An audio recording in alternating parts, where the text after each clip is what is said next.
လူထုကိုအနှောက်အယှက်ပြုခဲ့မှုနဲ့အမေရိကန် YouTuber တအုပ်ကိုကိုရီးယားမှာထောင်ဒဏ်ချမှတ်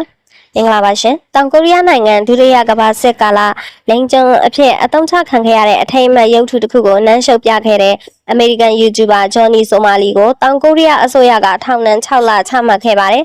တောင်ကိုရီးယားနိုင်ငံကိုလာရောက်လေပတ်စဉ်ဂျွန်နီဆိုမာလီဟာအဲ့ဒီရုပ်ထုရဲ့ပေါင်ပေါ်တက်ပြီးကပြနေပုံနန်းရှုံနေတဲ့ဗီဒီယိုကလစ်ကိုအွန်လိုင်းပေါ်မှာတင်ခဲ့ပြီးအများပြည်သူများကိုအနှောက်အယှက်ဖြစ်စေမှုနဲ့တောင်ကိုရီးယားအစိုးရကသူ့ကို2024ခုနှစ်နိုဝင်ဘာလမှာတရားစွဲဆိုခဲ့ပါတယ်အဲ့ဒီအချိန်ကစလို့သူ့ကိုတောင်ကိုရီးယားနိုင်ငံထဲကနေထွက်ခွာခွင့်ပိတ်ပင်ထားခဲ့တာပါအသက်25နှစ်အရွယ်အမည်ရင်းမစ္စတာမေရန်စီခါလစ်ဟာလိန်စိတ်ကြွစေတဲ့အကြောင်းအရာတွေပါတဲ့သူ့ရဲ့ဗီဒီယိုကလစ်တွေကိုလူသိများတဲ့လိုက်လွှင့်တဲ့ social media platform တော်တော်များများရဲ့ပိတ်ပင်မှုကိုခံထားခဲ့ရတာပါသူဟာဂျပန်နဲ့အစ္စရေးနိုင်ငံစီသွားတော့ကလည်းလူတွေကိုအနှောက်အယှက်ပေးခဲ့တယ်ဆိုပြီးဆွဆွဲခံခဲ့ရပါတယ်။အများပြည်သူလူထုကိုအနှောက်အယှက်ဖြစ်အောင်လုပ်မှုလိမ်မိုင်းဆိုင်ရာ defect အတူအယောင်ပုံများဖြန့်ဝေမှုအပါအဝင်ဆွဲချက်တော်တော်များများမှာပြစ်မှုထင်ရှားကြောင်းခါလစ်ကိုတောင်ကိုရီးယားတရားရုံးကစီရင်ချက်ချခဲ့ပါတယ်။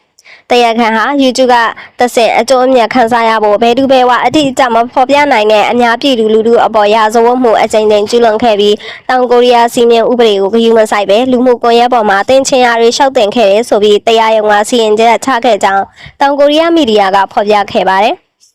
အစိုးရအမှုလိုက်ရှင်တွေကသူ့ကိုထောင်ဒဏ်3နှစ်ချမှတ်နိုင်မှုစ조사ခဲ့ကြပေမဲ့ခံရသူတွေအပေါ်ကြီးကြီးမားမားအနေနဲ့ပြုတာမျိုးနဲ့မရှိခဲ့ဘူးဆိုတဲ့အချက်နဲ့တရားလူကြီးကထောင်ဒဏ်လျှော့ပေါ့ပေးခဲ့ပါတယ်လို့တက်ကိုရီးယားဟီသတင်းစာမှာဖော်ပြခဲ့ပါတယ်